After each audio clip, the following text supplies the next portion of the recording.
together each day. Where there's a will, there's a way.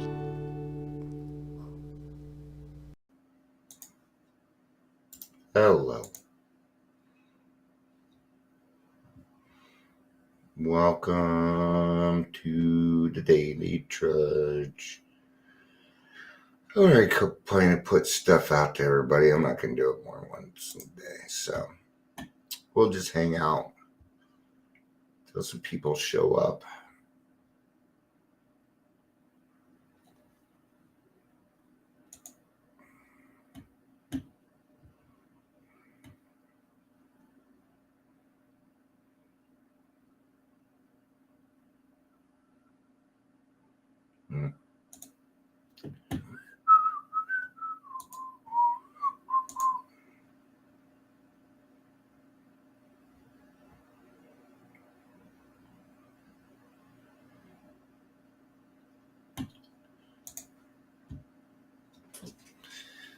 So in this one, we're going to be talking about letting go absolutely. And there's actually a story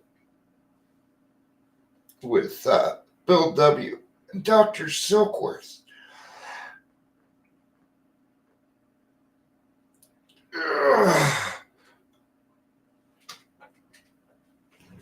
Good stretch. You ever have that really good stretch? It's so good it makes your camera go out of focus. Oh, sorry. I know how to fix that now. There we go. All fixed. We're getting pretty close to that 3-minute mark, so let's go ahead and get going here. Welcome to Daily Trudge. I'm Dion. I'm doing this while Ingrid is not in a meeting this time. It's good to see you, Ingrid. If you're here, please say hello if you're watching live or the rewatch. We're going to be reading out of AA Comes of Age today.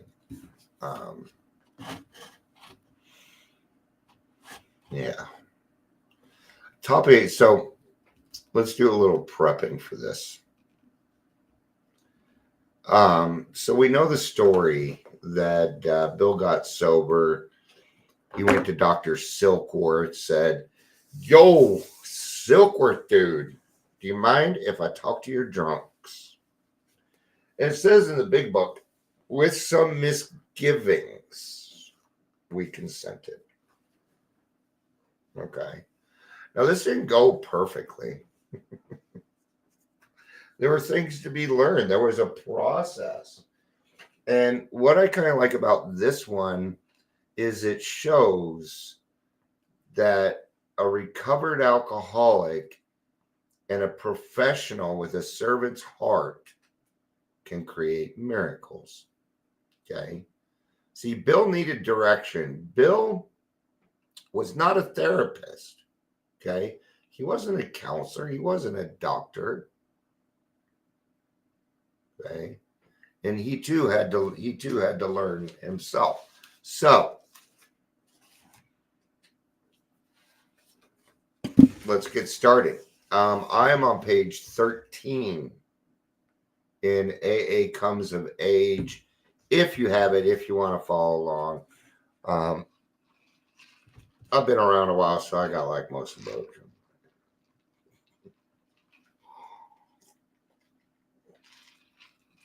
I currently do not have a 12 by 12 though. I didn't mean to give it away, but I did. As we look back over those early scenes in New York, we often saw in the midst of them the benign little doctor who loved drunks, William Duncan Silkworth, then physician-in-chief of the Charles B. Township in New York Hospital, and a man who is very much a founder of AA. I think it is. I think it's worth it because it talks about the history of AA, like with this, with what we're getting ready to learn here. And I feel like the more we know about the history, the less we will make the same mistakes. So I think it's worth it. I'm also going to tell you, I didn't buy it. A lot of these books were given to me. A lot of books were donated because I do this. So, but I think it is worth it. From him, we learned the nature of our illness. He supplied us with the tools with which to puncture the toughest alcoholic ego. So it was Dr. Silkworth who came up with the allergy in illness. He said, if we look at this as a mental illness, we see something different. Yeah.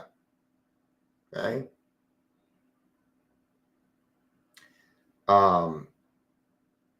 Those shattering phrases by which he described our illness, the obsession of the mind.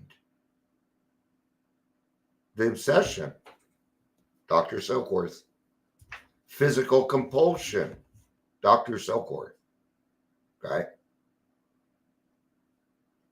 Those, the obsession of the mind that compels us to drink, and the allergy of the body that condemns us to go mad or die. These were indispensable passwords. Dr. Silkworth taught us how to till the black soil of hopelessness out of every single spiritual awakening in our fellowship has since flowered. In December 1934, this man of science, not silence, had humbly sat by my bed following my own sudden and overwhelming spiritual experience, reassuring me, "No, Bill," he said, "you are not hallucinating. Whatever you have got, you better hang on to it. It is so much better than what you had only an hour ago."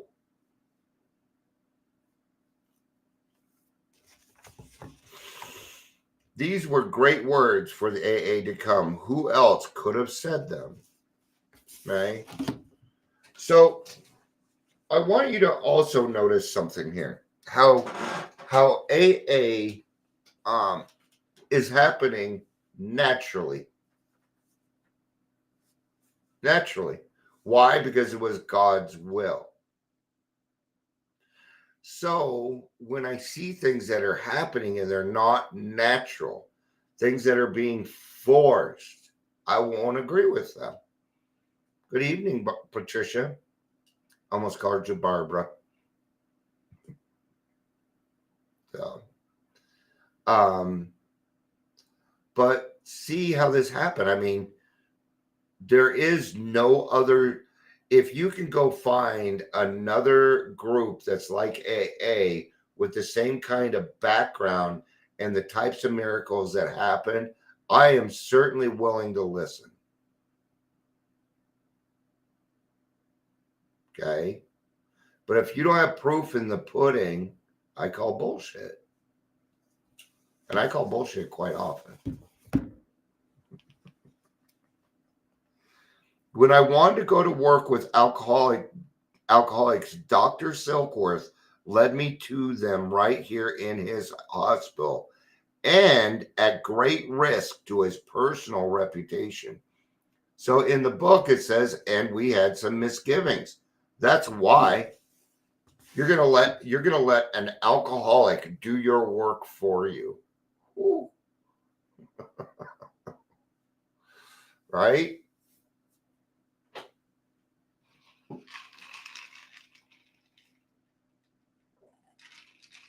That means that Dr. Silkworth believed in Bill so much he was willing to risk his career for you and me.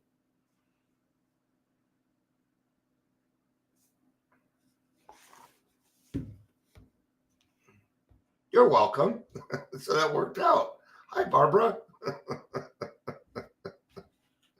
See how everything, when you're doing the right thing, everything works out in God's world.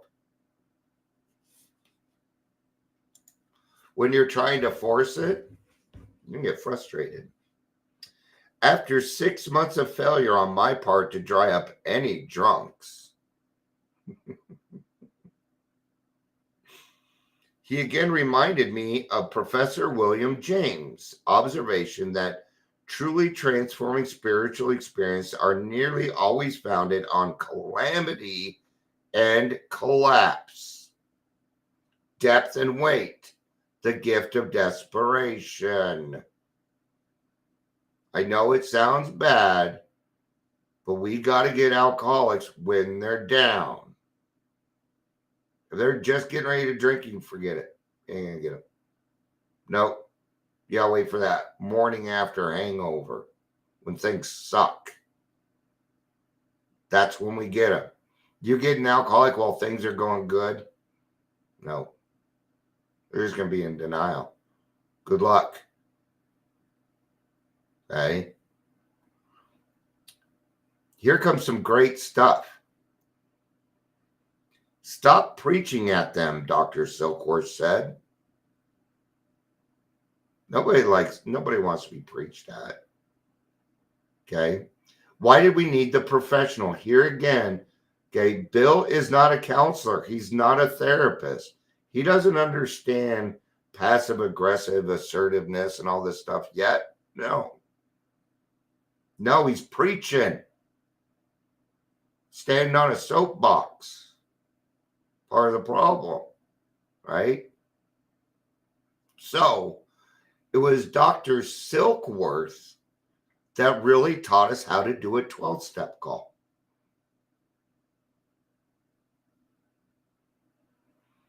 And give them the hard medical facts first. This may soften them up at death, so they are willing to do anything to get well. They may accept those spiritual ideas of yours and even a higher power.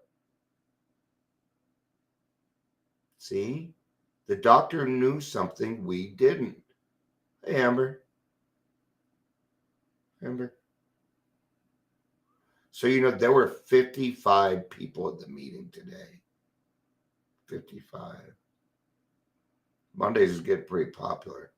I chaired today, so I was covering for Sasha. Right, so as you can see from the beginning, we alcoholics need direction. And this is where the right professional inserted becomes things that, and I can't even describe it. Okay. So when Bill started doing his 12-stepping in the beginning, guess what he did? He fucked it up.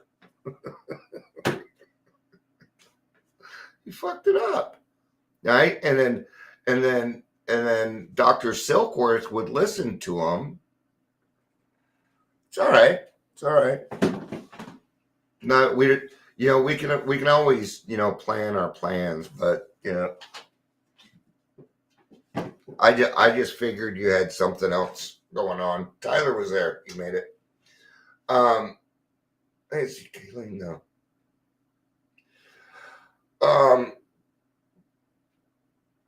Just to kind of recover what we've been talking about, and the let go absolutely that we're talking about here is that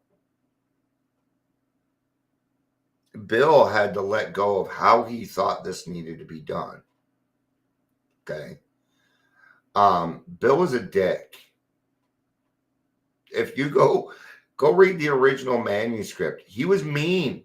He was a mean New Yorker. Okay. Go gadget arms.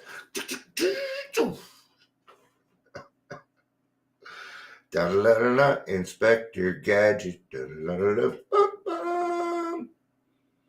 I used to record that when we first got our VCR. I set it to record Inspector Gadget every day, so that when I got home from school, I could watch Inspector Gadget. Thanks for making me feel so much older. So, Missed it by that much. Go Smart, another show. So, but it shows us that Bill didn't have that. He didn't have all of it, and that he needed those first 100